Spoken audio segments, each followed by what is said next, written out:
Hey guys, what's up? Rubik's Cubed here.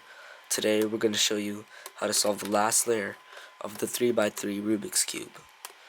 Now, if you're watching this tutorial, that means you already know how to solve the first two layers of the 3x3 Rubik's Cube. If you don't know how to solve them, then you should check out one of the links in the description. Now, once you're done solving the second layer, you're going to have to solve the cross first for the yellow side. Then you're going to position the corners. Then you're going to position the edges. Now, at this point there are four possibilities. One is that there's just a center dot that's yellow and none of the other four edges are yellow. Second is that two of the edges that are next to each other are yellow. The third possibility is when you have a horizontal line. The fourth possibility is that you have a cross already solved. Now, if you just have the center dot that's yellow, then you should do the following algorithm to get two of the edges that are yellow. F, R, U, R prime, U prime, F prime. Then, once you have the L, you want to make sure that the two edges that are yellow are these two. So we're going to move this so that these two are yellow. Now, we're going to do the following algorithm, which is down here. F, U, R, U prime, R prime, F prime. And now we have the cross solved. Now, if you have an L, then what you're going to do is turn it so that it looks like a flipped L, so that these two edges are yellow. Then, you're going to do the following algorithm. F, U, R, U prime, R prime, F prime. And now you have the cross. If you have the horizontal line, then you're going to do the following algorithm, which is the same algorithm as the one we used the first time when we had just the yellow center. F, R, U, R prime, U prime, F prime. And now we have the cross. Once you have the cross, you want to position the yellow corners properly. So if you have just one yellow corner and the other three are not yellow, then you're going to turn it so that it's on the bottom left position. Then you're going to do the following algorithm, which is down here.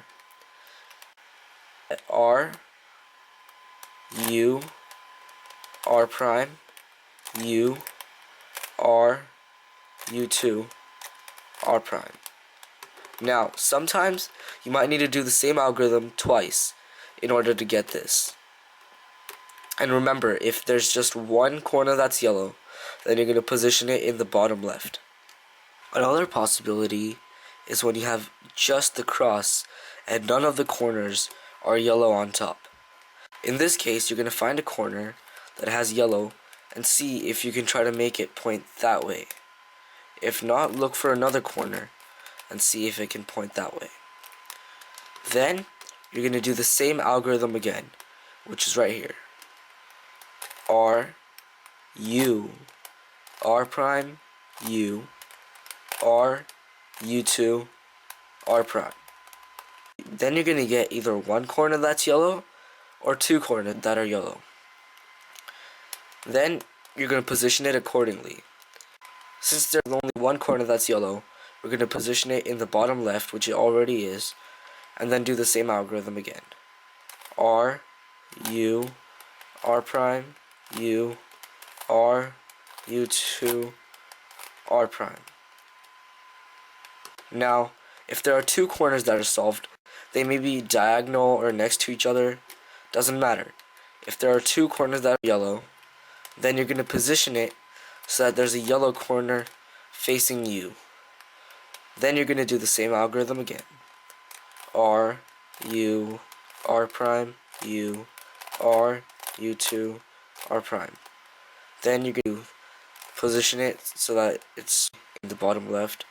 Then R, U, R prime, U, R, U2, R prime. Then position it R, U, R prime, U, R, U2, R prime. Now that we have the whole side yellow, what you're gonna do is look for the corners. If there are two of the same corners on any side, then you're gonna match that side with the proper centerpiece. As you can see, we have two of the same colored corners on one side. You're gonna match that with the proper color. So this is blue, so we're gonna match it with blue. Then you're gonna put it at the back, so that these two proper corners are at the back over here, and R prime, F prime, R prime, B2, R, F prime, R prime, B2, R2, U prime. In this case, there are no sides that have two of the same corners. So, what we're going to do is look at and pick just any random corner and then put it in the right place. Since this is red and blue and this is red and blue, this is where it has to be. Then look at the opposite, the diagonal corner. That should be in the right place too. Then you can place it like this or like this. That doesn't matter. These corners can be anywhere.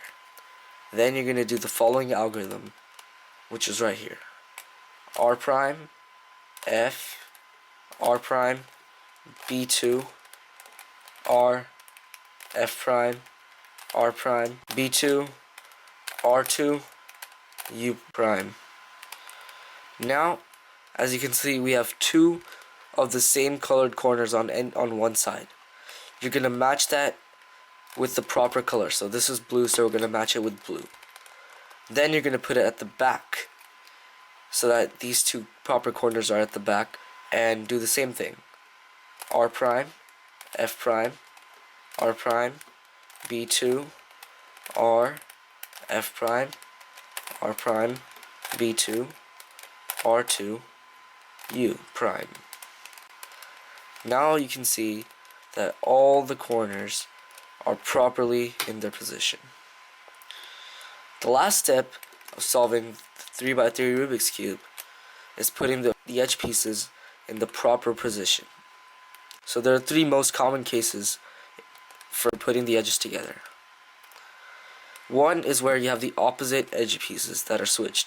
So this is red, needs to go here, and this is orange, needs to go here. This is green, needs to go here.